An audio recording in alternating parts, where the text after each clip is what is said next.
Welcome, Stephen. So, what is the Ecumenical Review? So, the Ecumenical Review is almost as old as the World Council of Churches. It was founded in October 1948 by the first General Secretary, Visser, Hooft, to be a forum for debate and discussion about major ecumenical issues facing the churches, to be a resource for discussion and teaching about ecumenism in faculties and seminaries, and to be a kind of repository for the ecumenical memory that developed. Actually, Ecumenical Review is the younger sibling of the International Review of Mission, which goes back to 1912, well before the World Council of Churches itself was founded. And now the two journals are published 4 times a year by the World Council of Churches. Now, many churches are struggling with publications at the moment and the costs associated with hard copies. How is the Ecumenical Review doing?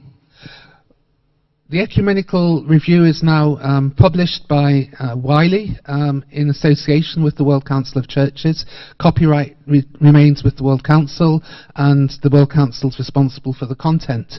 And with Wiley we have both the print version, which is a physical version that you can see and hold and flick through, and there's also the online resource, the online library of the Ecumenical Review going back to 1948 or 1912 for the International Review of Mission, which allows the possibility to be able to access articles by themes, by authors, by issues, so in a sense gives a greater scope for ecumenical research. But one of the interesting things that's now happening with digitalization and digital products is that the way in which journals now exist is a very different one from when you had simply the hard copy like this, because people look for articles, they find them through search engines, they find articles which don't have the context of the journal with which they're in, but which also offer new opportunities. So in autumn this year, with Wiley, there's going to be a special Reformation Festival sharing content from the range of Wiley journals about Reformation, including the Ecumenical Review, which then also makes the content of the journal accessible to people who might not themselves be direct subscribers. Okay. And so call for articles goes out several times a year, does it? So the Ecumenical Review at the moment is mainly organised around thematic issues. And so this year, for example, we've just published an issue on the Reformation, looking at ecumenical perspectives on Reformation and Reformations.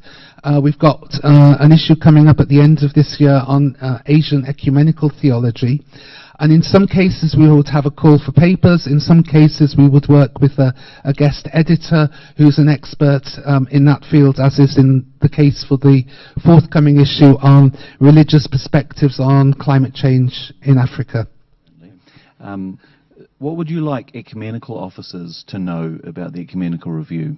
Well, I think the 3 points that I see as being important for Ecumenical Review is that it is firstly a resource about issues and debates within the ecumenical movement in the widest sense, ranging from issues around of ethics and ecclesiology through to ecumenical perspectives on justice and creation. The whole spectrum is there, and it's a resource for those involved in ecumenical work. Secondly, it's an opportunity to keep ecumenical issues high on the agenda of theological faculties and seminaries.